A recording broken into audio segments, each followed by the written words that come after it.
Welcome everybody to the Alternative Measures podcast. We're very excited to be here this week. Zach and I are here again, but we do have our very good friend Ben.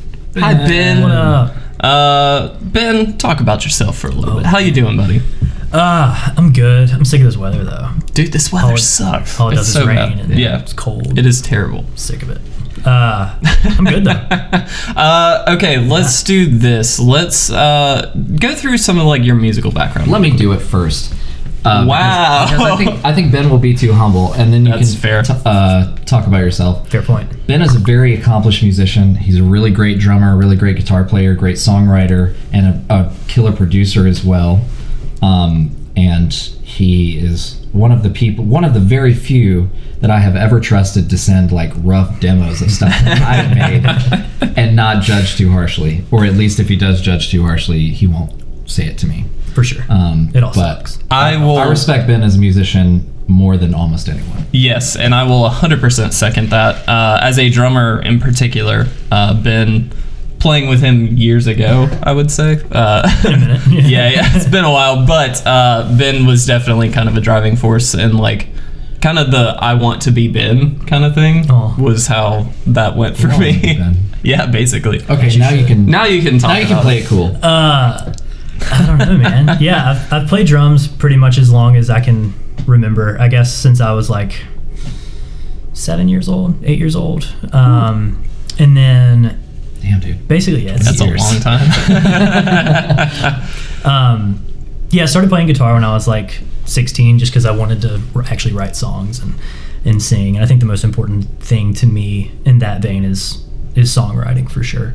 So that was just kind of like my vehicle for songwriting. And I got into producing and like engineering and stuff because I just wanted to be able to record myself. Like as a necessity. Yeah. We kind of talked about that last month with Andy. Just like you gotta learn to produce if you're sick of like spending money on it and not being able to do it on your time. Yeah, and it was like if you go to a studio, they're not going to take you seriously if you don't have like, you know, some sort of following or background or history or whatever. So my whole goal was like, I want to be able to record myself. I don't want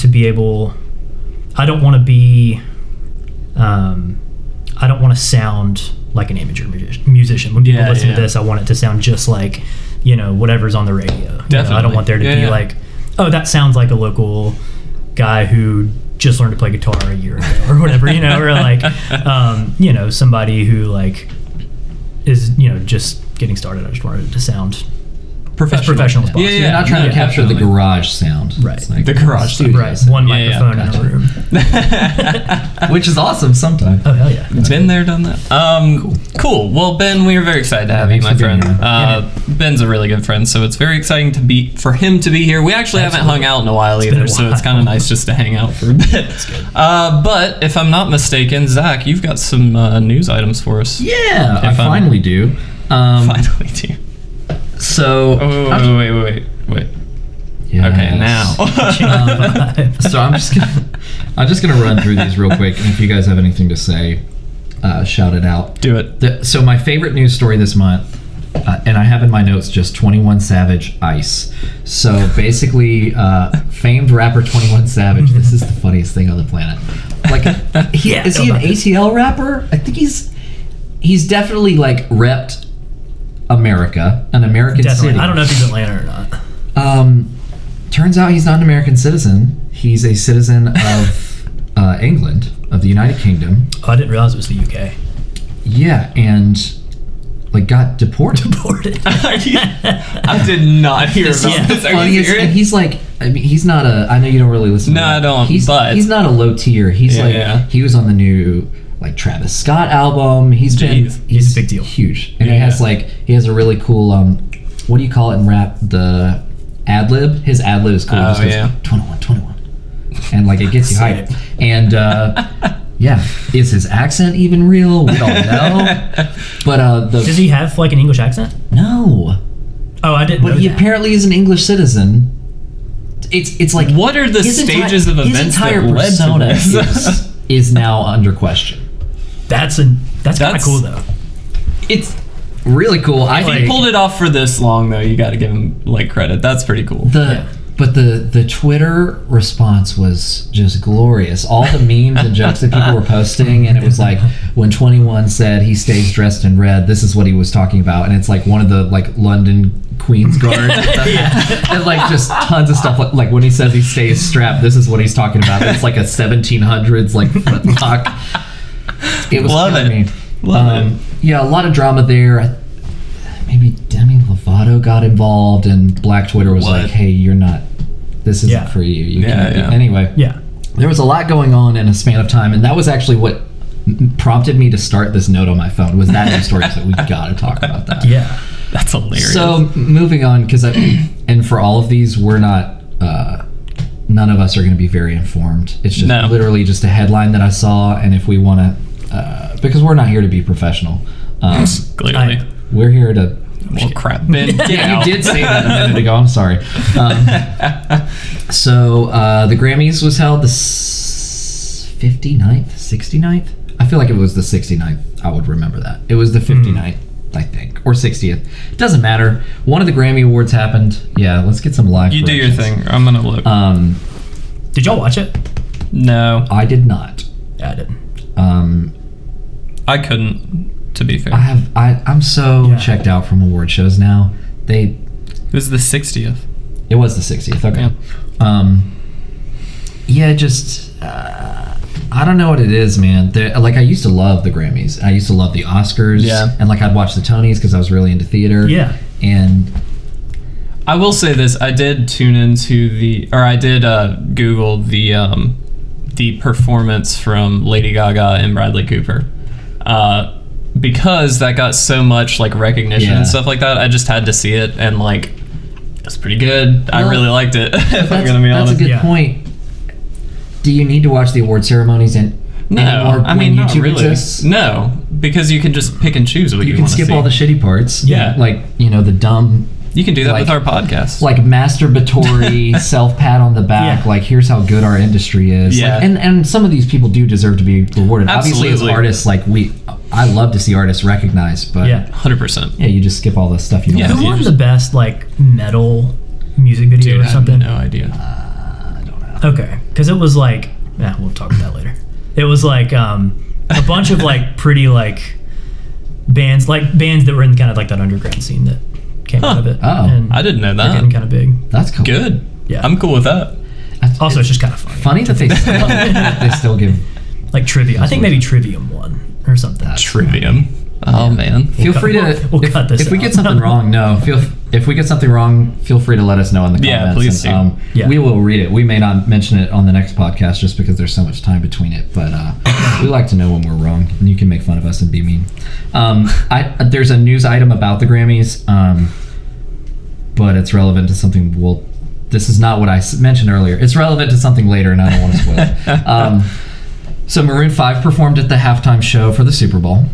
Yeah. That is maybe the worst halftime performance I've ever seen. It was bad. It was a bad Super Bowl too. Yeah. And I saw Coldplay live. That's right. Oh, that's right. You actually that was that year? Mm-hmm. 2015, baby. Oh. Yeah, I think I do remember that. Okay. You try to forget about that day as a Panthers fan, but it's hard to do. And thank God for Bruno Mars and Beyonce saving that performance because he did 2 years in a row, didn't he? He did the whole thing by himself. I think maybe the following year. Yeah. But then the year before that, he just did a guest appearance. That's right. Maybe Uptown Funk had just come out. I don't know. But yeah, that halftime show sucked. It was really bad. There's not much to say other than what's already been said by the rest of the internet. Do you guys like Maroon 5? Just objectively speaking, do you guys like Maroon 5? I think the first album was solid. I don't think I've ever listened to an entire Maroon 5 album all the way through. I was just wondering. I'm not a fan. Their early singles were really good, I thought. I do there were a few singles back in the day that I was stoked about, but I don't. Well, I don't like them. I mean, you see it with, and you got to wonder how far back this happened, but with rock, and I use that term lightly, but bands who get successful and then get major label attention. Yeah. There's some point where they transition from artist into product, which is there's definitely a market for that. There's obviously a bigger market than for what people like us would want, but I wonder I don't know what I feel like they were on like Virgin or something for their first album, and maybe it was like, here are the songs that you've written. Mm-hmm. We're gonna give you creative freedom, and we'll do this. And then that blew up, and they were like, okay, we're taking control now. Yeah. So yeah, that was not much to say about that. I'm disappointed, like everybody else, that that Sweet Victory was not performed. Yeah. Yes. Why? What was the point It of was even such like? a tease. What was the That point of was even just flashing that video? stupid. Like it didn't go with the rest of anything. Yeah, I think just the like- idea was to throw the internet a bone, but in reality, it was just It was a a slap in the tease. face. Yeah, it was stupid. Moving on, Pink got her star on the Hollywood Walk of Fame. Yeah, go Pink. Congrats. Yeah. She's worked really hard. She has. Like, I don't really have a huge opinion on this, so. I don't have a huge I good for opinion don't her. on like the- her music, but I don't like her music. I got a lot of respect for her. She's got a killer She's voice. super talented. Yeah. Yeah. She's super talented. That's fair. And I think she's stayed true to who she is. Speaking well, and maybe she's been a product all along. You Yeah. know, that's what I say. It's hard to figure out where that line. Yeah. You really got to like go in the liner notes, and then See who wrote everything. even that isn't enough. You know. Yeah. We'll never know the full story of so many of these artists that we love. Because all you have to do to say that like you were a co-writer, you write like a line. You just Or, sit in the room and like, And- what if instead of we said, all right. all right, educate it up, and they're like, yes, yeah, okay, let me get a third on that. Zach Latham contributed. So Pearl Jam was named the official Record Store Day ambassadors. Record Store Day is Nice. April 13th. Yeah. I haven't. We like have some vinyl. Do you have a record player, Ben? I don't.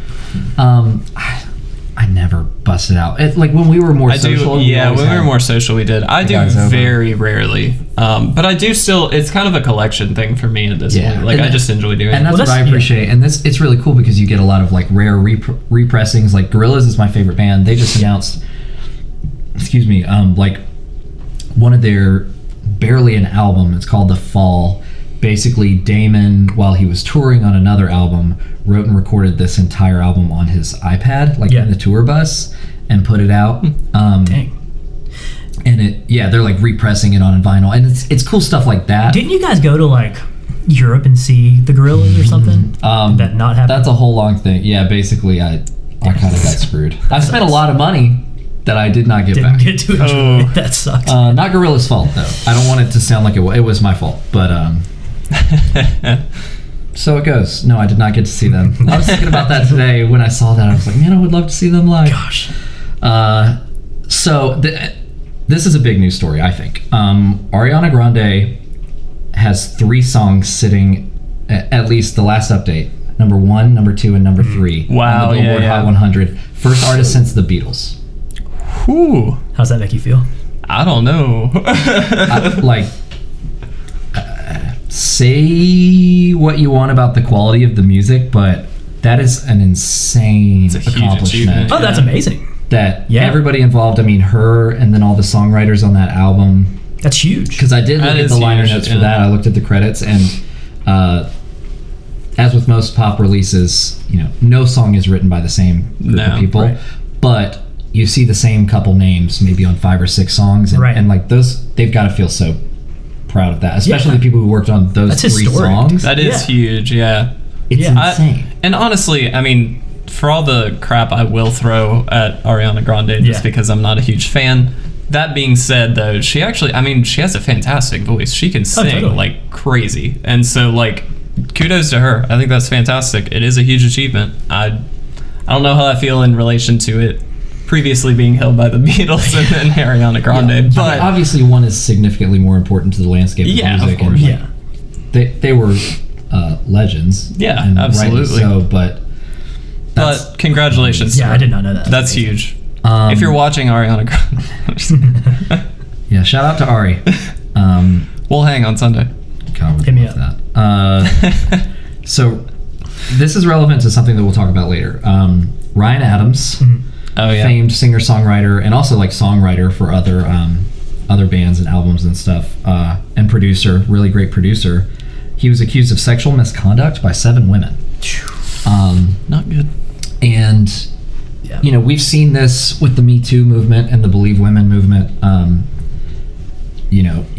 you've really seen a lot of accusers come forth and be more vocal about real, mistreatment, harassment, in some cases assault. Which is, I love that we're now, we're not quite where we need to be, but we're in a world where, or in a country, because this is kind of isolated to us in the entertainment industry. We feel like, or women are feeling safer about coming forward with absolutely those types of things. Good for them. Yeah, I'm not a huge Ryan Adams fan. And I mean, it's sad for those women, but also, it's tough. Yeah. There's a fine line there that we'll talk about. Because there are fans of him who are going to be very upset and have to make kind of a moral decision. Yeah, do absolutely. I continue to listen to him? Yeah.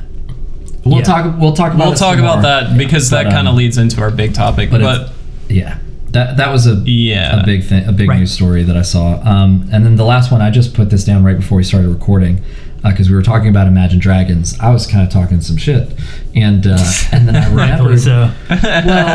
So I'm just kidding. The big artists that I saw, they're like under attack on Twitter. Basically, everybody's like they're the worst band of all time. Sure. Nickelback has passed the torch to Imagine Dragons. Nickelback has some solid riffs.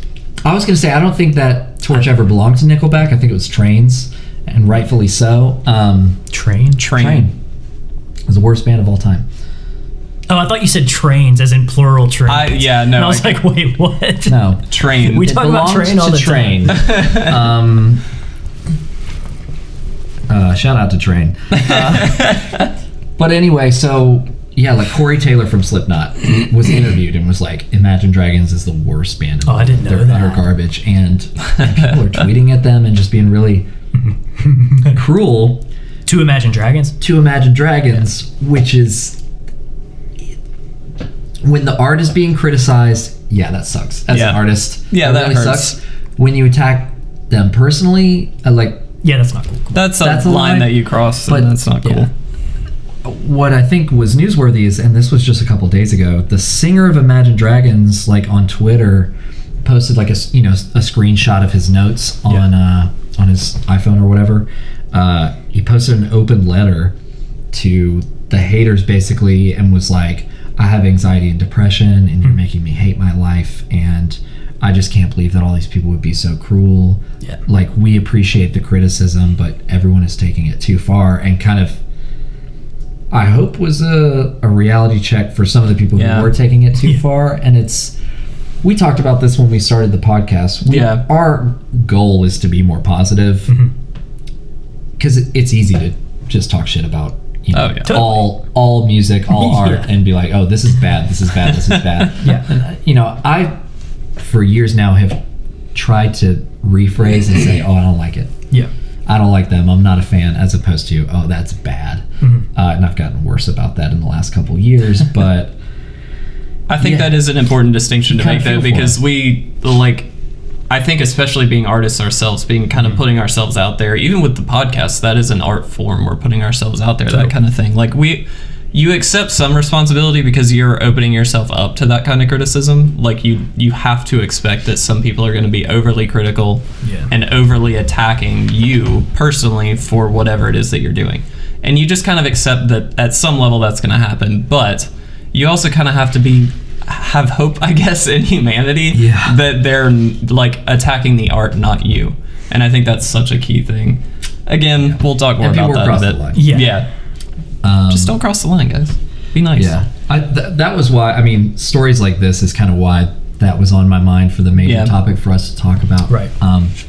So that's all the news that I have. I know there's a lot more, but generally I'm not seeking music news. It's kind of like, what do I see in my Twitter feed that catches my eye, or what are people sharing on Facebook or whatever?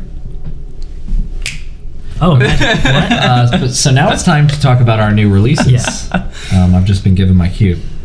I love that. That's fun. That was a good time. So these are, as we mentioned last month, it's not an exhaustive list. It's just the artists that I recognize. When I look on both Metacritic and Wikipedia to look at their list of releases for the month, and I figure that'll cover most of it. Full disclaimer on this one, Ben and I are in the same boat a little bit. We did not fully prepare for this segment, and so I listened to a little bit. Yeah. Ben and I listened to a little bit also at the start of the episode, just to kind of get some bearing. But Zach, you're going to be taking the most of This this. is Zach's segment. This is Zach's segment. So chime in the comments if we missed. Yeah, please do. If we missed a release that you want us to check out, or if maybe we don't talk enough about an album that you're like, this is a really killer album. You guys need to listen to this. We'd love recommendations, because it's hard when you're just looking at the list of releases and it's like, I have 33 albums on here, right? And the month is only so long, right? And my commute is only so long. But here we go. Starting with, this is in no particular order. American Authors released Seasons. Okay. Beirut released Gallipoli. I'm pretty sure that's an Italian word. I listened to that whole album because I like Beirut. There's a few songs by them that I've enjoyed over the years.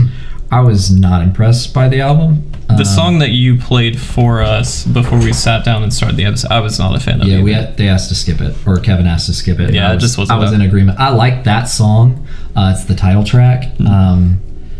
That was. It did not do it. Yeah, so I listen on Spotify, and I'll go through and save the songs that I like when I'm going through these albums. I think I saved 2 songs. Yeah. It kind of all sounded the same, which it wasn't inconsistent with my previous conception of what Beirut is. Totally. But I guess they're just one of those bands that I have a few songs that I like, and I don't need to dive any deeper. Yeah. So Brutes put out Don't Feed the Pop Monster. I liked the one song that I heard from that, Peach or Peaches. Guided by Voices put out Zeppelin Over China. Ladytron released a self-titled album. They're like a way tenured electro pop band. They put out like 10 albums or something like that. But they put out a self-titled. That is a lot of albums. That's amazing. Within Temptation put out Resist. Ariana Grande, Thank You Next. That's obviously the big release. Yeah, we that's the mentioned biggest. her in the Billboard Hot 100. Yep. We all were Kevin and I and a couple of the other guys who were hoping collaborating will with help with the podcast. We wanted to do a live stream album review, and that may still happen.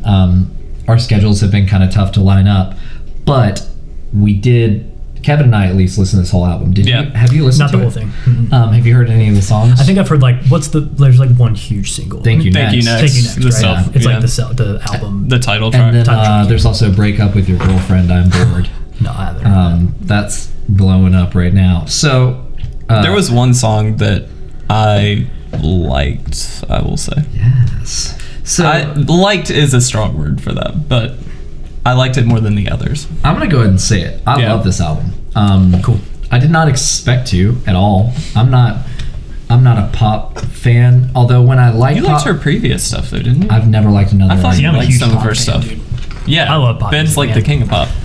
I am the king. I am. He's Michael the Jackson. reincarnated Michael Jackson. I think she had a song called Focus. Is that Ariana Grande? Heck if I know. I liked that song. It's got a cool saxophone riff. Some cool. Say that again. Excuse you. Alexa's on, by the way, guys. What was it called again? I don't know that one. Alexa, come on. Sorry. I was trying to improve. What song was that again? I'm so mad at this right now. What song? Yeah, not the one you were thinking was Ariana Grande. Focus. That's right. So yeah, I think it's a killer pop album. Yeah, And like when I like pop music, it's That's Ariana Grande. it tends to It tends to be like the female pop starlets. Like there's been like Katy Perry songs and Kesha songs and Taylor Swift songs over the years, and even like when I was younger, like Britney Spears, there was always a couple songs I was like, I like this. Yeah. And part of that is I think has always been like, and I don't want to dig too much into this, but the like cute girls that they get to be the pop stars Yeah. are supposed to appeal to young girls and like this is who I want to be, but also in a like sneaky way it's like we want the boys to listen too because we're gorgeous and we have great voices. And I think maybe that's why I'm less into the male pop artists. But I mean, just going right out and saying it, I'm not particularly attracted to Ariana Grande. Like I was crushing on like Katy Perry and Britney Spears as I was growing up. But listening to this album, I think it's so expertly crafted. The craziest thing in the world to me, I didn't look at which 3 songs are the 1, 2, and 3 on Billboard, but I gotta assume it was the first 3 singles, which are the last 3 songs on the album. Shut up. I thought the order of the album was very strange. I cannot name a single album I have ever heard of in my life where the lead singles were the closers of the album. The record. Yeah. And for them to be that big, that's so bold. Even for the lead, that's huge. Because you want to draw people in when it ballsy starts. for the That's album, amazing. Exactly. Or for the label, whoever made that decision is a genius. Yeah. Because what it did, and this is why all 10 or 11 songs, however many, were on the Billboard Hot 100. Every single song from this album was in the top 100, being played on radio. And it's because they put the album out, they said, the 3 songs you want to hear, they're at the very end. If you bought the CD, you're starting at track 1 and you're going to go through. Yeah. If you're on Spotify, you can go right to it, but the rest is there. And for the people who want to listen to the whole thing, it's because it used to be a pop album, the first 2, 3, 4 songs, those are the lead singles. You can listen to the first few and then cut the rest. And I think it was so smart.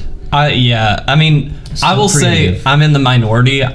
Because I did not like the album, I might be taking a different route here, but when I first started the album, I was like, this starts so slowly. Like, this just is not grabbing me in any particular way. And I do think that's why. I do think that's smart, like a very smart decision. But when you don't like the album, which I don't, it makes it just like a slog to get through the whole thing for me. Sucks. But again, I'm in the minority, obviously. I mean, they're all my doing first great. listen, I liked maybe half of the songs. Yeah. And I have notes when we do the album review, we'll get into you'll more see detail. my song by song notes from my first listen. Yeah. And they're a lot more harsh than my opinions now. Like there's one song that I was like, first bad song on the album, and now I love it. So it's kind of funny. That's what pop songs do. Yeah. They're earworms. They get those brain worms that Alex Jones talks about. Dude, chemicals in the water. Chemicals in the water, and the brain worms get inside of the brain worm. No, the thing that happens. This is actually, I think, a real thing. Like maybe it doesn't matter. The worms get inside of grasshoppers and convince grasshoppers to jump in like lakes or ocean, whatever, to drown themselves. And the brain worms get out. Obviously, of the grasshoppers, I guess, when they decompose or whatever, and somehow make their way into like people or something. I don't know, through the fish or. What? I believe it. Anyway, that's really funny. That's Alex Jones. I don't. Gotta love. It's not me. Do you? It's not me. I don't believe that. Actually, there are like these brain like toxoplasmosis. That's like a thing. Yeah. Okay. Well. Don't drink the water. Talk about it on the Brainworm podcast. Yeah, well, that's our next podcast. Brainworm podcast. I'm just bummed. Okay, sorry. I don't know how I got on the Brainworm thing, but I'm bummed that the Maggie Rogers album didn't come out this month because you wanted to talk about it. Well, tell us real quick what you thought about it. I think it is solid. I think she is like one of the best artists, like of the past like 5 to 10 years. Wow. Like Dang. Like bold statement, Ben. Yeah, I think the album itself is a little bit repetitive, but like there's some like just tracks on that record that stand out. So good. Yeah, I mean like as standalone songs. What's your favorite song? I like Give a Little. Okay. Yeah. I think that was Andy's favorite. Yeah. Yeah. Oh gosh, I can't remember the name of it. Alaska's the one that I love, and that was Alaska's the one that really kind of blew her good. It's gonna come to me. It's oh crap. On Off. That was another single. Right now, Give a Little is my favorite, I think. Okay. But and also, Light On is obviously. Yes. You know. No, that's what I was. That was thinking like the first single. Not On Off. It's that Light came out. On. That's what I was thinking of. That single was released, I think, before the album, like months before the album. All three of those songs, were. I didn't realize at first and I don't want to go too much into this, but Yeah. it was kind of a collection of the singles she'd been releasing for a few years, plus a few more songs, Right. which is cool. Also, I just want to point out, every time you guys say Alaska, because I was introduced to Maggie like last month. Yeah. She was fantastic. But every time you've said Alaska now a million times, based on the 2 podcasts that we've done, and I always think of Between the Buried and Me. Like, That song rules. that shows where I'm coming from on this. Okay, pulling back. One last thing I want to say about Thank You Next is my experience with it is my girlfriend loves Ariana Grande. Yeah.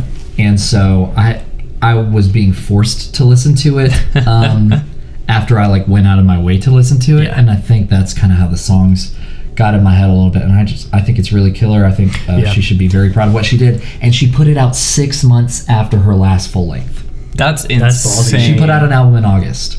That is insane. That was very well received. Wow. Okay, moving All right, on. yeah. Carpet on this one. Because clearly there's a lot to talk about. There is a lot to which talk is good. about. I think that'll be good for the live stream. So LCD Sound System, and I usually I don't put live albums or compilations on here, but I think this is really cool. LCD Sound System, who's one of my favorite bands, put out the Electric Lady sessions. So they went to Electric Lady studio and did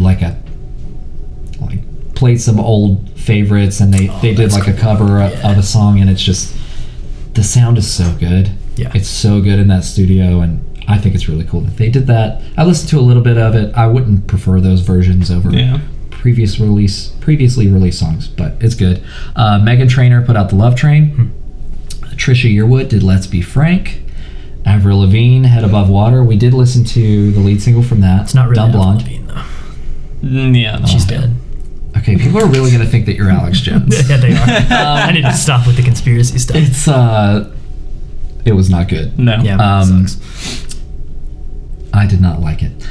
Florida Georgia Line go. put out Can't Say I Ain't Country. Y'all boys. Yeah, boys. Shout out to y'all boys. India Ari did Worthy. Rotting Christ put out Heretics. I thought this was going to be a really exciting month for metal music, and everything that I listened to I didn't like. Yeah. That's unfortunate. Rye X put out Unfurl. I listened to this album. I put it on confusing Rye X with Elvi, who is the side project of Matt Berninger. Is that his name? Matt something, the singer of The National, who's a band that I like a lot. Oh, yeah. Has a side project that's like upbeat and dancey called Elvi, Elvy, and it's all capital letters, and Rye X is all capital letters with a space, and that's what I was thinking. It's not that, and I did know some Rye X songs previously, but I was like, oh wait, it's this guy. Yeah. I got much less excited, and maybe that colored my listening experience, because again, the whole album pretty much sounded the same. There are a few songs that I liked, but Yeah. I really need, and Thank You Next did this, I need variety on my album. If I'm going to listen to a whole 45-minute thing, it can't be One long. 10 songs that are only separated by like tempo. Yeah. That can't be the only difference. We're going It's to gotta disagree have on different Thank You vibes. Next so much. Anyway. Wow, I think it's funny that you think they all sound the same. Not all of them, but I'm kind of surprised regardless. you don't like that album, yeah. Really? A little bit. That's kind of a Kev album. Anyway, Tedeschi Trucks Band put out Signs. Dream Theater put out Distance Over Time. We did listen to Paralyze. Yeah, I did like that song riff better on was second listen. Dude, that riff is dope. So good. Yeah. That's a stanky riff. Yeah. Overkill did The Wings of War. Emily Yeah. King put out Scenery. I listened to the first few songs on this album today, actually. So she's kind of like a slightly poppier St. Vincent, or it kind of reminded me of Christine and the Queens. I don't know if you guys have listened to them, but like less bubblegum and more. She's got like a sultry voice. She's definitely got her own vibe, and I'm gonna go and finish this album because I listened to the first 3 songs and then the last song, because that's like the big single from the album. Yeah. It's really good. She's like a pop artist, but like alternative pop, I would say. Yeah. The Specials put out Encore. Shoo Shoo did Girl with Basket of Fruit. They're like a noise band. Nice. I could not enjoy what I listened to. The Lemonheads put out Varshawn's 2. Health did Volume 4, Slaves of Fear. Panda Bear put out Buoys. I'll probably listen to that eventually. Bob Mould put out an album called Sunshine. Sunshine Rock. I definitely wrote Sunshine Rick. That's your artist name. I'm Pickle Rick. Sunshine Rick. Sunshine Rick. No, but Bob Mould is the singer of Husker Du, who's one of the most important punk bands of all time. They kind of, along with like Rites of Spring, kind of basically started emo. Like late 80s, early 90s. I can't remember if they're a DC band too, DC Baltimore. But anyway, Bob Mould, I didn't know was putting out solo music. It's what you would expect. It's like pretty polished though. It's punk music. It's really killer. It's good. Nice. Yeah. Cass McCombs put out Tip of the Sphere. The one song I listened to on this album I really liked. I will probably listen to more of this. Millencolin did SOS. Jan Tiersen put out an album called All, an orchestral album, which usually I won't cover, but he was the composer for Amelie. Yeah. I love the score for that, so I checked it out. The song that we listened to is fantastic. Dude. Beautiful. Yeah. Absolutely beautiful. really good. Yeah. We got Gary Clark Jr. put out This Land. I really like Gary Clark Jr. Really. The song that he put out, very politically charged. I was all about it. It's like, you know how Spotify, the big artists now, it's not an album artwork for the single. It's like a 10-second looped video. Yeah. You don't use Spotify. Yeah. So in Apple Music. No, I've noticed that. It's an interesting trend. I think it kills my phone battery, but I kind of like it. Yeah. Worth it. So it's like, it's got like, it's like a Confederate flag, and like it's very, very. He's basically saying like, I belong here just as much as you do. So Gary Clark Jr. is a black blues guitarist, like modern, very modern sounding blues artist. But the song itself, I didn't really love. Like I have loved a lot of his stuff that I've heard in the past. It's got a different vibe. There's almost like some hip hop spoken word intro type thing, and it just interesting. Yeah, that's cool. Huh? I think it's cool. I get the goal. And I do think he accomplished his goal. It just wasn't what I was expecting, maybe. So that's why I didn't love it. But I'll probably listen to a few more songs. So Teeth of the Sea put out Wraith. Lil Pump put out Harvard Dropout. Lil Pump of, well, several songs fame, but like I Love It with Kanye West. I think it's the funniest music video of all time, and I really like that song. I will never listen to that album. And then the Claypool Lennon Delirium put out South of Reality. Wait, no. Once he finishes. Yeah, I got to talk about this real quick. Dang. This is one of the coolest projects of all time, I think. That's a bold statement. Of all time. So, one of the musical projects that I think is the coolest. So they put out an album in 2015 or 2016 that I heard a few songs from and I liked. Basically, it's two members. Les Claypool, who's the bass player and singer of Primus. I think undisputed one of the best bassists in the world. He's incredible, and he has his very own unique style. And God, he's so good. He's so good at bass. And Sean Lennon, who is John Lennon's youngest son, John and Yoko's younger son, who sings just like his dad, but is like clearly into psychedelics, and like his dad, and so they were touring. It was Primus was touring with Sean Lennon's other band. He's played in a few bands over the years, and they realized they didn't have a music project for the next year. They had nothing planned, so they're like, let's make this thing, the Claypool Lennon Delirium, and it's like a throwback prog rock band. Okay, it's like 70s. They sound like Yes, Rush, Pink Floyd-y. There's like definitely some Sgt. Pepper vibes in there, which is you like love to hear from a voice that sounds just like John Lennon. I'm halfway through the album. I really like Dig it. I really like it. Yeah. Nice. I need to listen to it. It was like a good. I was bummed actually like flying in today because I was like I flew in this morning. I did not know that. Wow. We both got in this morning. Kevin came from. I slept till 10. California. Yeah, Palm Had a layover in Phoenix. Yeah, Palm Springs. Which was beautiful, by the way. When were you at the Phoenix airport? like 10 hours ago. Oh, okay. I was there yesterday too. Were you really? Yeah, but like earlier in the day. Yeah. That would have been funny if we bumped into each other. Yeah, I was bummed because I was like, the only album I really like is Ariana Grande. I'm gonna lose all my indie cred. Oh, you're indie booted cred. off the podcast. Oh, dude. I'm never going to a hardcore show again. They're gonna kick my ass there. And We'll go together, dude. but- I'm all about that. But then The pop. But then I listened to the first like 6 or 7 songs from this album, and I was like, this is so good. Yeah. I was really disappointed in this month's releases, but I was really happy with this. Yeah, this month wasn't. Nothing like really stuck out Nothing at me. jumped out like last month. No, there were a few things that stuck out last month. But regardless, those are the new releases. Ben, do you want to do the countdown? I don't know how to do that, but yeah, absolutely. Yeah, just count down. Just do it. There we go. I liked it. Now on to the main topic. I think I did like 3, 2. Yeah, I was like- you did. I was like, Screwed that up. Anyway, so we've kind of already hinted / talked about this already, but we're kind of focusing on judging the art, not the artist, this week. I kind of did some digging around, and there's some different perspectives on this that I find interesting. But I'm curious.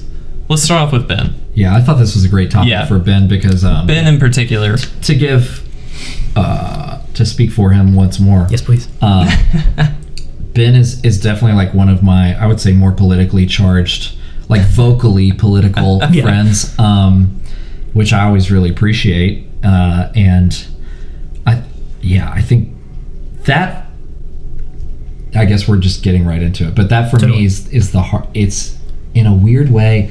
And now if you're like a pedophile, like, yeah, I can't listen to your music anymore. Yeah. But with like certain, like, if a gangster rapper goes to prison for killing somebody, I'm not. Yeah. And it's now whether it's right or not is Yeah. a different conversation. But that upsets me less than like when I find out that. Let's just say, for example, like, I never loved Ted Nugent, but I love his song Stranglehold. Yeah. But now when I listen to it, I just think about how dumb he is about some political stuff. And it will become evident, I think, everybody involved in the podcast has very different perspectives politically. You'll come to know that I'm not very conservative, and it's like hard to listen to that song now knowing it's Ted Nugent and being like, I think he's pretty racist, and that upsets Straight up. that upsets me more Straight up. than Yeah. it's like the political distinction when I feel like people, because we all feel this way, Yeah. when you feel like somebody believes the wrong things about like basic human rights and things like that, Yeah. or like how your money should be used, and I think Right. this goes both ways. It's hard for me to separate that. Mm-hmm. Do you find that that's the case for you, Ben? Man, I mean, like, it just depends. I mean, because like, it's interesting because I think I'm certainly not a conservative, and whatever that I don't really. It depends on how somebody came to the conclusion that they came to, and like trying to understand the culture that they grew up in, and like it depends on how they're vocal about what they're vocal about, and like why they're like obviously if somebody comes out wearing a MAGA hat and is just unabashedly pulling for somebody I don't want him to pull for, Donald Trump sucks. Right. Yeah. So yeah, I mean, like wearing a MAGA hat and openly racist at some sort of white supremacy rally, and their music is about normal relationship stuff, like I'm probably not going to listen to their music. Right. You know what I mean? Yeah. But like if there's somebody that I can deduce probably doesn't believe in some of the things that I believe in, like I can listen to their music, I think, because I think there is some sort of distinction to be made for appreciating art for art, and separating it from the person that made it. Because I mean, I'm sure we could go back in time to some pretty amazing artists, both in music or visual art, like painters, whatever, like, and find out they did some pretty crappy. Well, stuff and 100%. beliefs, I mean, there's stuff, like, classical artists that have done some despicable things, but they're Well- famous artists. I mean, But then you have to. At what point is it? I don't want to say that, because I do believe that there's a basic underlying morality about that we shouldn't harm other and stuff like 100%. that. But with like the painters from the 1400s, like if they were painting like 13-year-old girls, like that is disgusting and creepy today. Yeah. And was probably disgusting and creepy back then, but in the culture, if it was the norm, you gotta. I mean, that's fair. You do have to kind of influence culture a little bit. And I think it's easy for me to sit here and be like, yeah, I'll never listen to R. Kelly. Yeah. I will never listen to Chris Brown. I didn't like their music anyway. Right. Yeah. But if somebody's like, hey, did you know that Jimmy Page had sex with a 14-year-old? I can't stop listening to Led Zeppelin. Right. They're one of my favorite bands, and they're like the sound of my childhood. Yeah. And so I feel scummy when I think about it.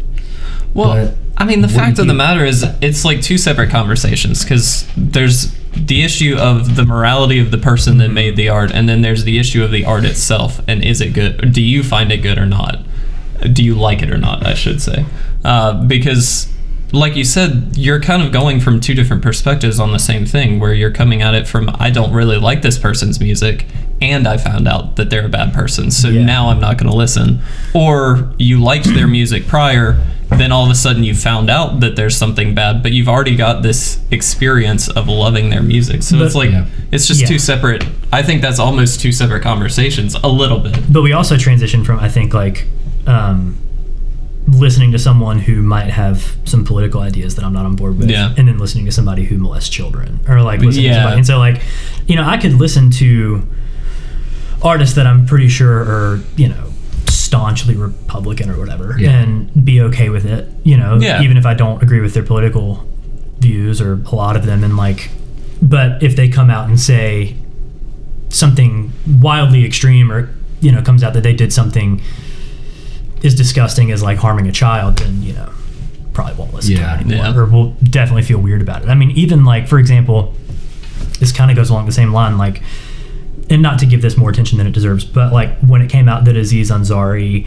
had like a weird, ambiguous thing, I don't really know I don't remember all the details of it, but it was kind of sketchy. Yeah. And I was like, dang it, like, I think he's really funny. Like, I love Parks and Recreation, like stuff like that. And like, and I know that's sort of different, but like, I kept watching it, Yeah. Well, this is a specific thing I did. And I'm a man, so my voice on this is less important, I would say, than a woman's voice. Yeah.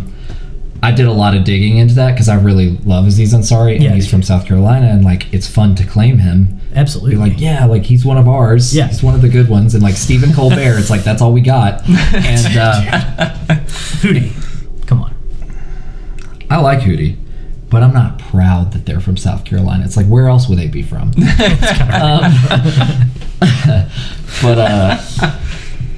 But with the Aziz thing, what happened with him was significantly less disturbing than like Louis C.K., who was my favorite stand-up comedian, and I really have a hard time. It's hard now. Appreciating him now. Like Aziz, I'm oversimplifying. He kind of went on a bad Tinder date. He tried to do something that made the woman uncomfortable. She said no, and he's like, well, we can do this instead. And she was like, yeah, that's okay. Okay. And it's not just me saying that. It's a lot of women really came after that woman, saying like, don't equate your experience to like assault. Yeah, totally. And that's why I kind of was like, this isn't a great example, because it's kind of hazy whether or not there was. But and when you didn't know all the details, you just heard. You still continued watching, and so right. And I was like, damn it! Like, I really like his stand-up. I really like Parks and Rec and Master of None. Dude, I love that show so much.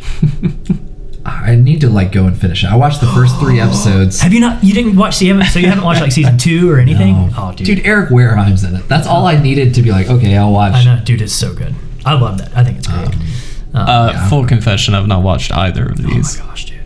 I've not watched Parks and Rec. I watched Parks and Rec last night. Did you really? Yeah. No, I watched The Office. I watched like 3 or 4 episodes.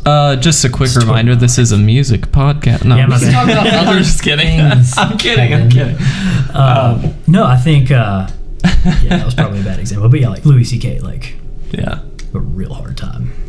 You have a hard time watching The Cosby Show, Dude, you straight up I kind of can't. Yeah. No, I know. Like, yeah, it's rough. And Yeah. it's a bummer. Like, but that's a whole nother topic of discussion. But yeah, like stuff like that, like I can't really even look at that. So, I do believe that it's not, I don't think it's two different conversations, but I do think that there are two types of dissonance. Mhm. There's the belief dissonance and the behavioral dissonance, which Yeah. can sometimes come from, the difference in beliefs. So I think we can kind of all agree, as with going out into your daily life, Yeah. I can work with somebody who, is Buddhist or Islamic or Jewish or like whatever, or I can work with somebody who's very conservative or like super libertarian or like staunchly communist, probably. I mean, because and I could even be friends with some of those people. I have friends who have like wildly different beliefs from absolutely. me. Oh, yeah, Some of my 100%. favorite people. But if any of those same people like murdered a dude, or especially with sexual crimes, like if I found out, That's So that's a big one. That's kind of like the pinnacle of like. That's a I worked big- with a guy who a couple jobs ago, I worked with a guy who was sexually harassing all the women, Yeah. and I really liked him. And then once I started to realize this was the case, it made me sick to be around him. And and I've got coworkers now. Full disclosure, I'm a flight attendant, and so like I have like 500 coworkers that I can work with at any given time at my base, and but I know stories about a couple of them, and it's like if I see them on the crew list, I probably am going to call out sick because I couldn't bear to, So it's, I guess it's kind of it's not inconsistent with what our behavior is. Yeah. With how we form friendships, the way that we consume art. When it's an ideological difference, we're raised to, we don't talk about politics or religion. It's like, I can just like forget about this. Right. I don't have to think about that. And I think it's interesting because there are, like what you said, like I have a lot of people in my life that are much more conservative than me, and I mean I'm not conservative, but that are very conservative and whatever, and they're like some of my favorite people in the world, and I'm like, I know it's hard because like a lot of times I see, like obviously in the time we're in now with Trump being president and all that stuff, like when I see like a very conservative situation on TV, I'm like, man, that person, I would never want to spend any time. I would never want to be in the same room as that person. You know what I mean? And then like, and then I see people in my life that are very conservative, and I love them to death, and I would hang out with them every day. So I mean, to me, that's almost like a reality check for myself. Like it kind of like keeps me from becoming holier than thou. Like I'm this and the self-righteous. Self-righteous about it, and like so it's kind of an interesting like equilibrium. It's like I believe certain things so strongly and forget that there's people that believe differently than me, that have reasons for coming up with those beliefs, that in the end I think probably want the same things as I do. And I would venture to guess that a lot, at least of the people in my life, and the people that I've encountered that are more conservative than me, like I think at the end of the day they at least believe that they want people to be treated well and treated it's equally. just a different process to kind of get to the same end goal. Sometimes. A lot of the time what I've found. And so like that forces me to be like, oh, this person's art that I wouldn't consume, or this person that I don't know in the news, and I catch myself judging them, which is the exact same thing that I don't like when people do. Like it's the people in my life that are different from me have forced me to be, I think, a little bit slower to like make a quick snap judgment call on people, on artists or people in the media. You kind of have to take that step back. And then, And so for me to say like, I'm not going to listen to your music because, I'm not going to listen to your music because you believe this, like to me is a little, I don't know that person at all. So I'm like, I think that's a bit too hasty. A lot of times too hasty and just too far. Sure. You know. Yeah. Well, I think it's almost like there's a bit of a spectrum in my mind where I think, in my opinion, you should try very hard not to judge the art and the artist at the same time. I think you should judge those two things separately. But there is a line where it gets into this darker area where it's like sexual assault, things like that, where it's like, absolutely. Okay, this kind of tips me over the edge. I just can't do it. Yeah, there is that line somewhere on this big spectrum, and so you always shoot for kind of sitting where you don't have to judge. Yeah, and it's almost like, to me, it's almost a practical matter. Like, I'm not going to give you money, and even though artists don't get that much money from, whatever, but, I'm not going to give you any of my money to try to make, like, your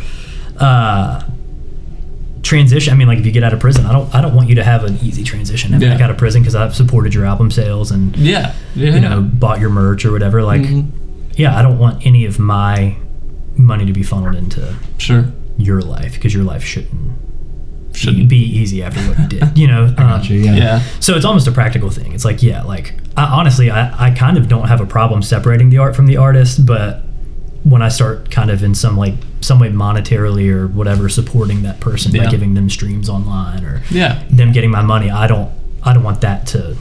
I was gonna say it's kind of easier than ever to, just because of how little is actually going to those people from streams, it's easier than ever in terms of music especially to be able to consume art without contributing to the artist. That's very true.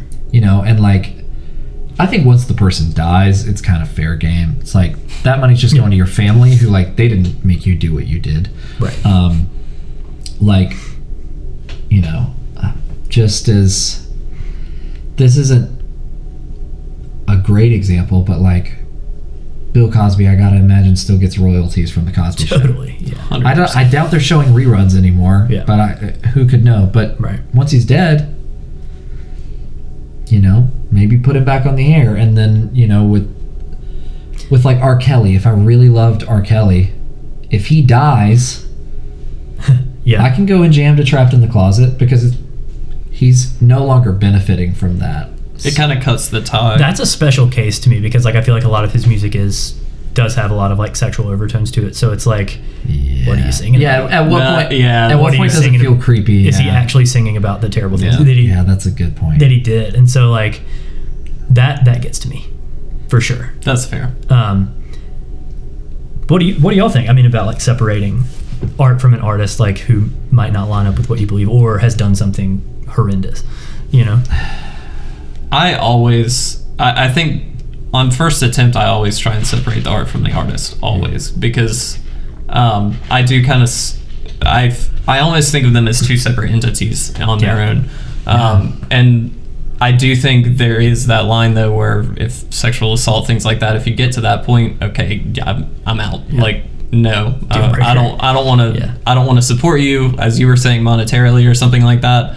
I think what some people don't think about is the supporting them on the monetary side of things, on that practical side that you mentioned, because while they don't get a lot of money from streams and things like that, ad revenue and stuff like that, if it is easier than ever to consume the content, which means it's easier than ever to support them monetarily, even if it is just a small margin.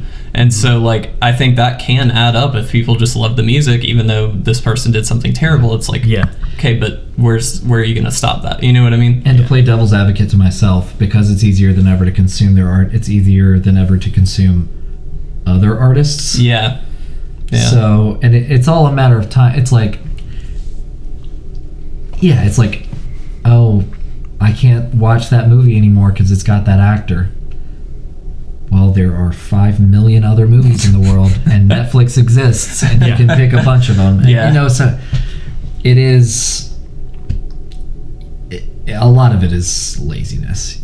How important, really, in the grand scheme of things, is Led Zeppelin to me? Sure, they wrote my favorite song of all time, and every time I hear it, I want to cry.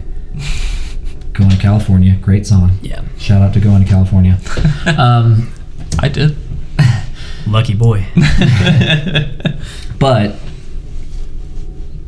I mean, I have a million favorite songs.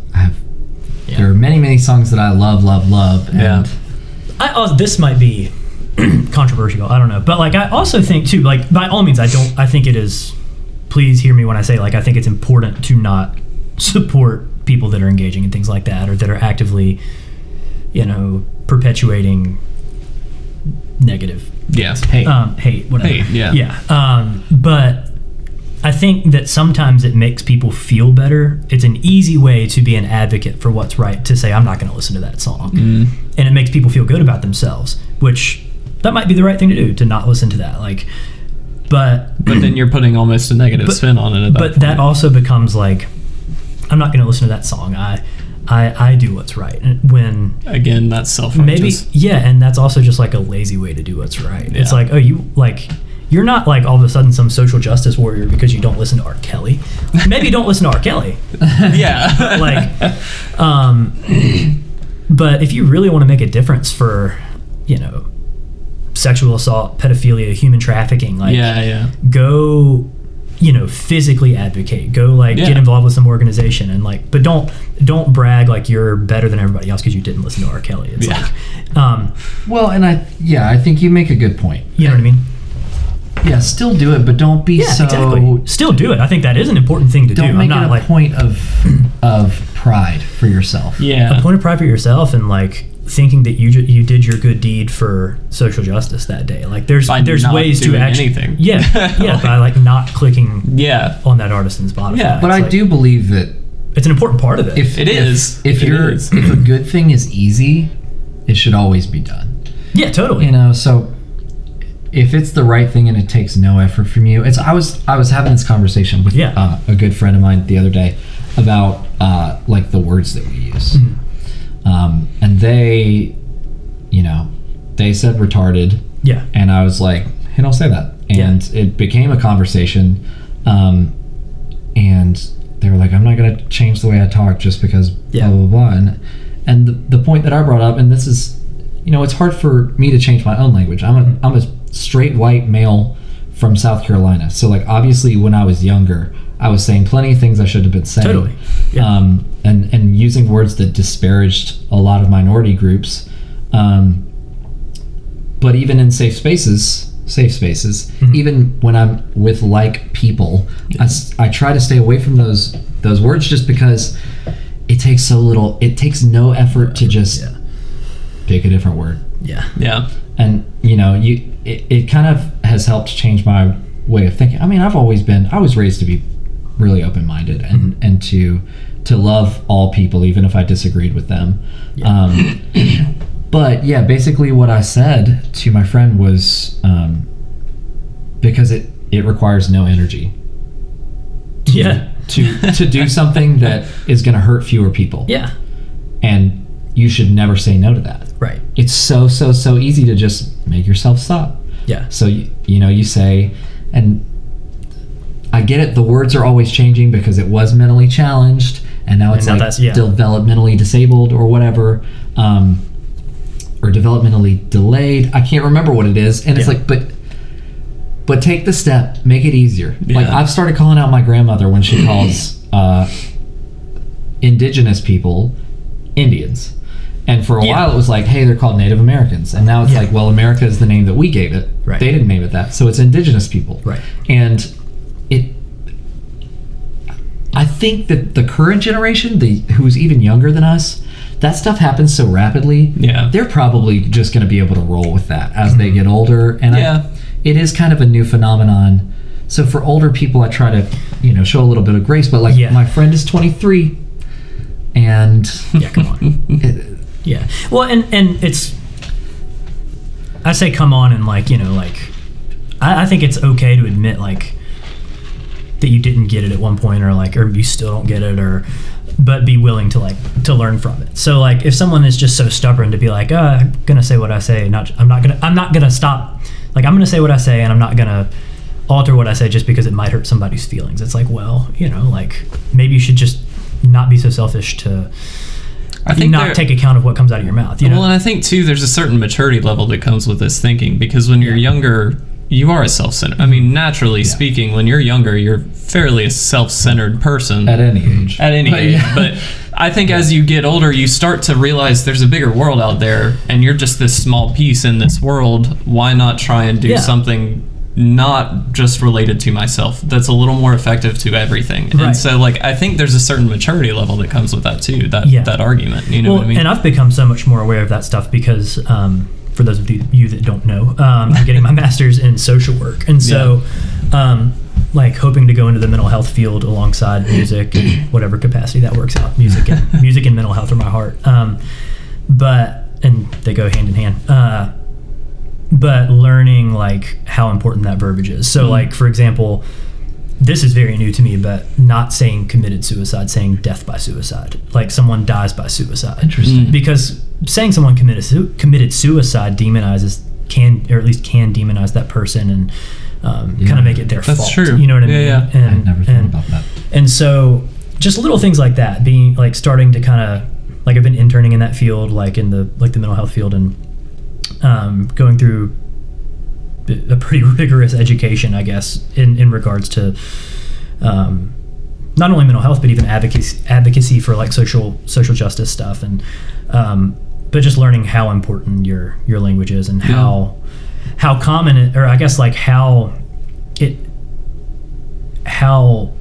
alienated certain people groups have been for so long that we just don't even realize, like the things that we say are not translating the way that we think they are. So like you may not, by saying, oh, that's retarded, you might not mean anything bad by that, but the word itself is just harmful. And so like on the other side of it is like, I think it's important to understand that a lot of times people just don't know that what they're saying. Well, it's a two-way street, right? Yeah, it's and the so, way like, you're sending and then the way somebody else is receiving. And if you're not thinking about the receiving end, you're just thinking, well, this doesn't matter. It's easy to just not even think about it, like you're saying, and just kind of go for it. So when you do, this is we've gone off on a tangent a little bit, but like, it's fine. But like, I think remembering that when you do correct somebody for saying something wrong, also know that person may not realize that that's offensive. And what they mean by that is not something offensive, but like, you don't like change people's minds or hearts by coming at them. And like someone who says Native American and doesn't know that it's maybe not the proper term to use for indigenous peoples, but like but knowing that they didn't mean offense by that, and just being like, hey, this is by the way, like that kind of, it's the way you communicate it too. And it's kind of a conversation you can really only have with people that you trust and who trust you. You can't just go out into, I can't sit on the employee bus at my work and and hear somebody next to me be like, man, that's so gay, and be like, hey, so when you equate something negative with being gay, it really stigmatizes homosexuality. Like I can't, he's not gonna but kind of going back, I think I can maybe tie this together. Please do. By coming up with something completely new. So I think we're all in agreement that if you can do the right thing and it takes no energy, like you should always do the right thing. You should, obviously everybody should do the right thing all the time, but that's not going to happen. Strive for it. And when it comes to the art, I think maybe we can all agree to like try to be more accountable to ourselves. And be like, what am I contributing to this artist? I think I actually lost where I was gonna go, which was completely off the trail. This might make it worse. But so like I was gonna make a joke about, apparently the band, there's this metal band named Attila, and I think personally that they're not very good. But I was gonna make a joke because they had a new record come out this month, and and I actually listened to a couple songs off of it today because I thought it was kind of funny. But and I was in the mood was for it just good? No, I mean, like to be honest, did you like it or was it good? That's the question though. How do you frame it? Did you like it? I did not like it. Okay. Was it good? I personally do not think it was good. There we go. However, it's got some some good heavy riffs. It's catchy, I guess. Like it's cool, but whatever. But like things like that, like I think part of the reason I don't like that band is because I feel like a lot of their stuff really does glorify violence and glorify like dumb drug party culture. Yeah, or like just that, and like objectifying women a like, lot. And like I'm like so. And this parallels to what we're talking about, because like I'm willing to like boycott listening to insert artist here who did something terrible that's in jail now or whatever, but this band that is openly talking about women in objectifying ways and talking about like glorifying violence and things like that, like I'm cool with listening to that. Like, so I think it's interesting, like the things that we will knowingly listen to that say some pretty rough stuff that like I can't get on board with, like and like, well, it's kind of in how seriously you take. Oh yeah, and some I of think it you is take like it too. You know what I mean? Because I think some bands like openly go for just ridiculous stuff, but that's kind of, it's like they're a part of the joke. Like it's not meant as a serious thing, and obviously it's easy to say about a lot of bands, and like in some cases they may mean it and they try and play it as a joke and it just doesn't work, and like things like that. It's kind of a gray area, but I think there's a difference between like looking at a band when they're knowingly doing something that is way over the top.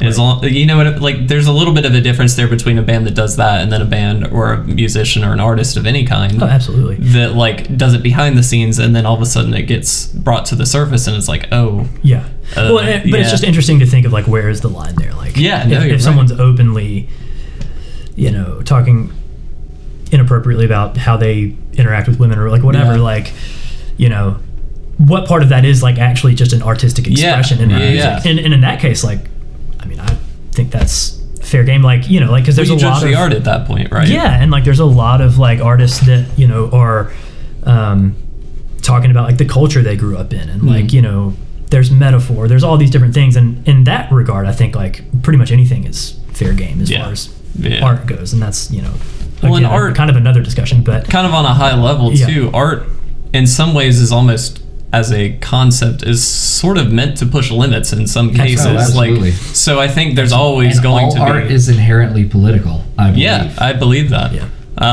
And so you do have to like, I guess, tailor your expectation of the art. Yeah. But again, if it takes it back to the band or the artist or the whatever, that's where, to me, it gets like, okay, this is not good. You know what I mean? Like if that's truly how you're acting just in your day-to-day life. Yeah, and it's like it's like that R. Kelly stuff. It's like some of the stuff he's singing about maybe not might have been so sketchy good. Down, so So I think we all have roughly the same takeaway. It's pretty much all the same, which is sometimes it's fun to all disagree, but I think this is a point where it's good to agree. Yeah, it's good that we're all on the same page. I remember what I was gonna say. I was gonna say how the way that we come at people, like to make sure that you do it with love and patience and understanding, and you can apply that to your appreciation of art and music as well, because I know that we all have been guilty at times of like someone that we love being like, oh yeah, I love the new Ariana Grande album, and like Kevin was really chill about it, but there have been times in our lives where Kevin might have been like, dude, it's utter horseshit. Yeah, 100%. You were dumb for liking that. 100%. But I think that, like, as a final takeaway to the other final takeaways that we've had, I think too that fosters such a negative community where it's like, okay, I feel really bad about expressing my opinion now because I'm gonna get judged hard for it. Dude, that's why it was so easy to leave the hardcore community. That 100%, so elitist, and it was like we were, when we were a metalcore band playing with post-hardcore bands or hardcore bands, where like we leaned too heavily into the metal. Yeah. We were being lambasted by and a lot of times, we're 16, 17 years old playing with, adults, like 20-year-olds, 21-year-olds. It's like, obviously we're still figuring it out, but there were some people who were really hard on us. Not pulling punches. I mean, it's good. It toughened our skin, and it was formative. It made us better at the very least musicians, but yeah, those the subcultures in music, and I think we probably all also agree that like there's a lot of good that comes out of the hardcore community too, but like there was some particular like and I still love that music and that community and a lot of things that it stands for, but there was also among some of the bands like that elitist stuff, yeah. or like I've just always loved pop music. I like writing pop music. I love playing pop music. I love heavy music too. You know? Yeah. I mean, I love I love all music. No, I'm just kidding. I love all music. No, I like, have particular things that I like, whatever. But no, I love both heavy music and pop music, but I think I lean towards pop. I gravitate towards hooks and things like that. And I always felt so embarrassed, wanting to talk about like I went through like a big Taylor Swift phase, like for like a couple years, and I was like, these like Fearless and Speak Now, dude. Those records, Speak Now is flawless. There's a flawless album, pop album. It's interesting. It's not flawless, but it's good. It's really I liked good. Red a lot. I never listened to Red much, and then I listened to 1989. I'm a 1989 boy. It's a good album. I love Speak Now.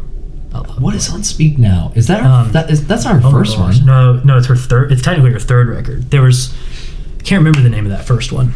With like our song is a slammer. Yeah, that one. Tim McGraw. Yeah, Tim McGraw. Teardrops on my guitar. Teardrops on my guitar. That's a good song. Yeah, that is a good song. But I never listened to that album much. But no, after that is Fearless, and then Speak Now, Yeah. and then Red, And then Red. I need to look up what was on Speak Now. If I may, because we're gonna run out of battery on cameras because this has gone on for a bit. No. Yeah. Let's close out with our game, if that's okay. Let's do it. Okay. And then I feel like we I was will making talk a more point about and then- season. Dear John. Dear John, yeah. Speak Now obviously is on it. That's a long album. Freaking Enchanted. Enchanted, Never Grow Up. I don't like that Story song. of very much. Us. Story of Us. Is a good song. Innocent. Okay, yeah. Innocent. Okay, it's all right. Innocence is a solid song too. But no, that album is really good. I love it. But the point I was trying to make is like, I don't really know why we got off on this, but is I often felt uncomfortable being like honest about the music that I liked. I loved heavy music, but did. there's a lot of like pop that I'm like, this is the utmost in talent. You know what I mean? Like this is. So I think because we made it so broad, we can conclude by saying just be good. Be good and be kind. Yeah, don't be a turd. Yeah. Don't be a turd. Or be a turd. That's our tagline. Don't be a turd. Don't be a turd. Don't listen to Attila. In our intro, I'm gonna change the little where we have the YouTube as a placeholder. I'm just gonna say don't be a turd. Hey Kev. I That's a keep joke. hitting Listen to this Attila. too. They're cool. Wait, countdown. Oh, Yeah. Magic. All right, that's really I was distracting. gonna So say I'm gonna not do that. I have ADHD.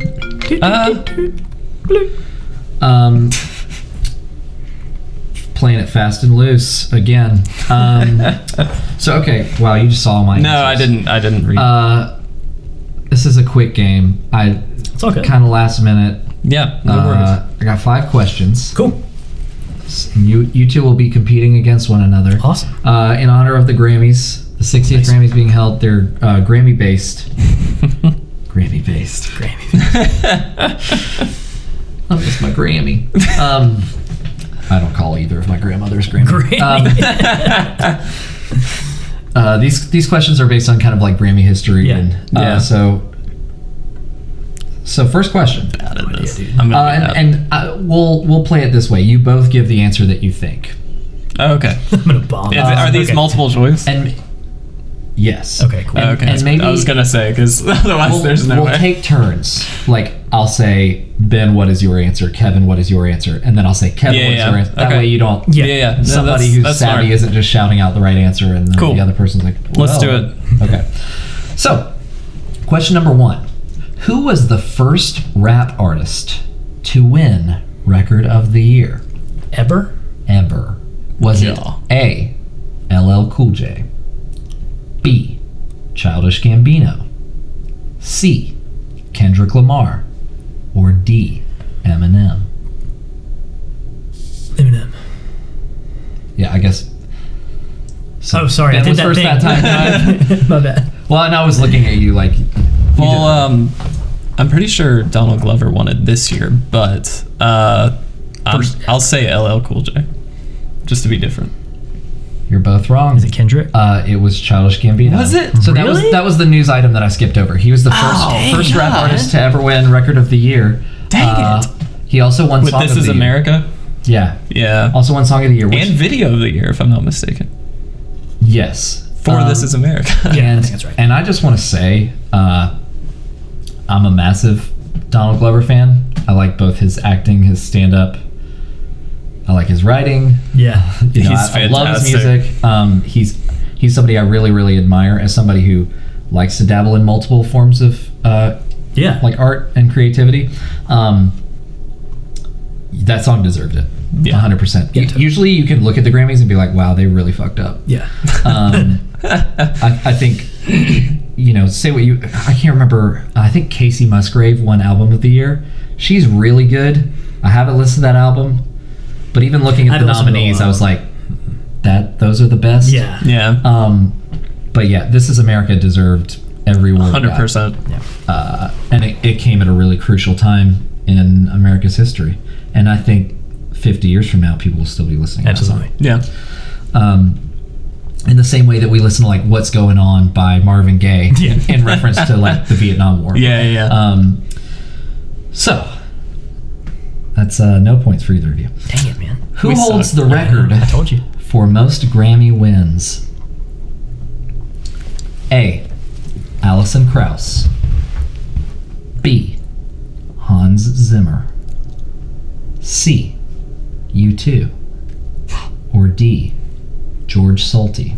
Nominations or wins? Wins. And I'm answering Wins, first baby. on this one. Kevin's first. So Alison Krauss, Yeah. Hans Zimmer, U2, or George Solti. Alison Krauss is a singer-songwriter, folk artist. Yeah. Hans Zimmer and George Solti are both composers. Yeah. Shoot, man. I'm gonna go George.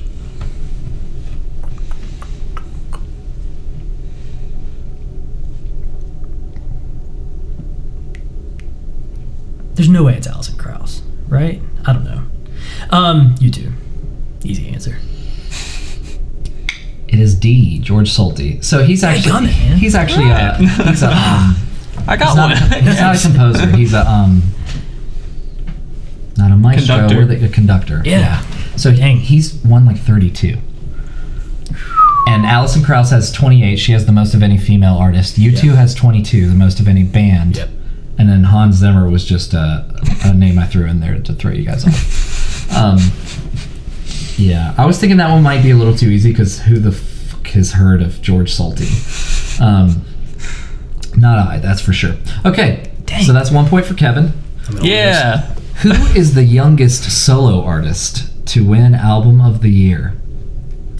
Ben, you'll go first. Yeah. Is it A, Barbra Streisand, B, Michael Jackson, C, Taylor Swift, or D, Adele?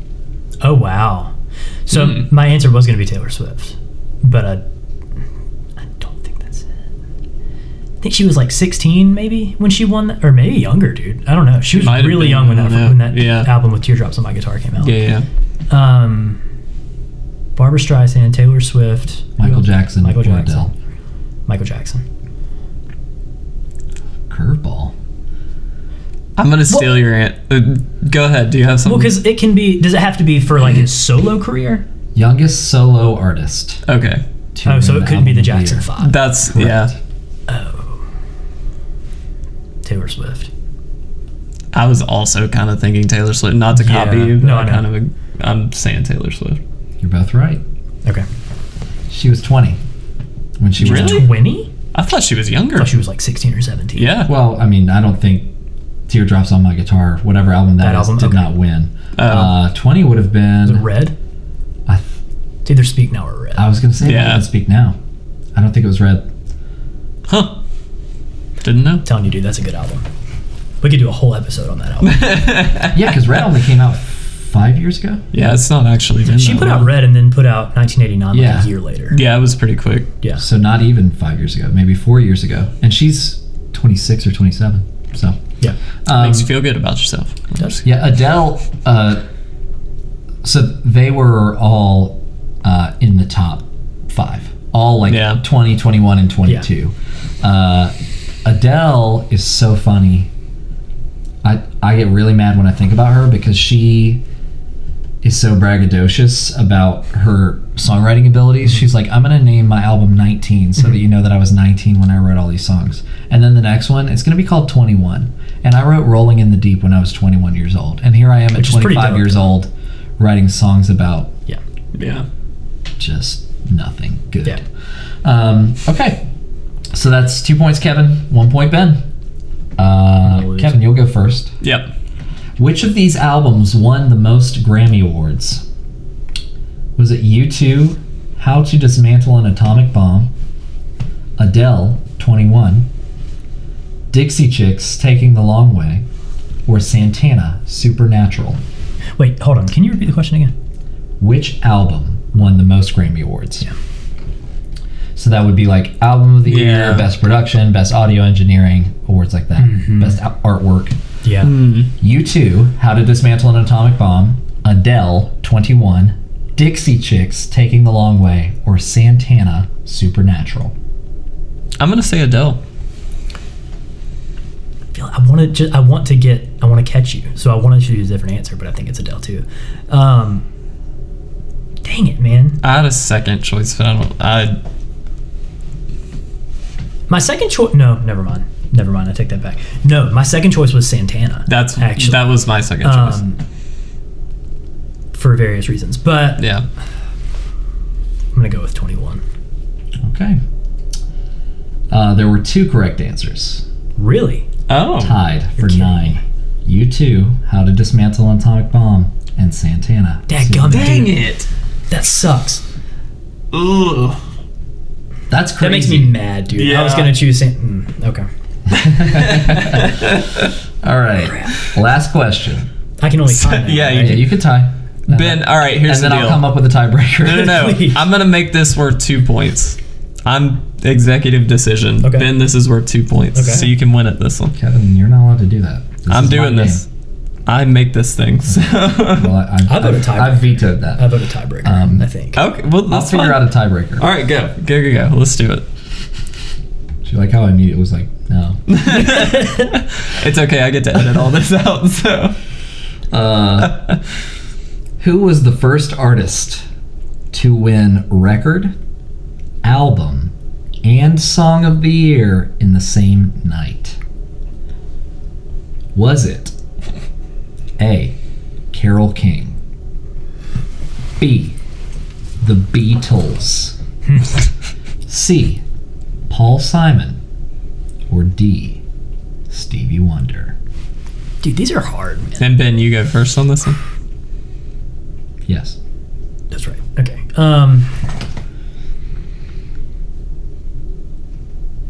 Carole King, The Beatles, Paul Simon, Stevie Wonder.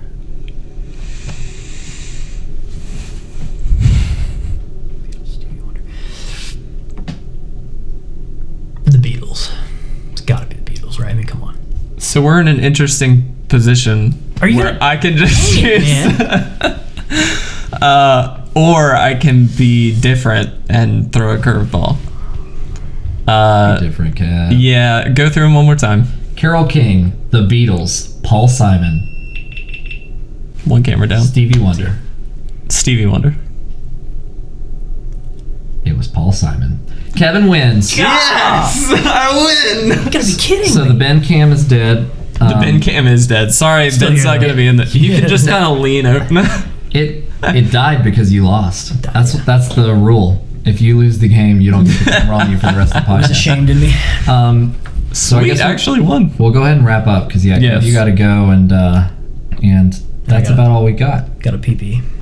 There it is. Okay, guys, thank you for watching this episode of the Alternative Measures podcast. Ben, thanks so much for being Yeah, here, my man. camera died. He's Absolutely, over dude. here. Thanks for having me. was a good Super, time. super fun to have you. Good Yeah. conversation this time, too. Yeah. So, Ben, you will, of course, be back at some point, but Yes, I hope you please. enjoyed the episode. We'll see you in the next one. Bye.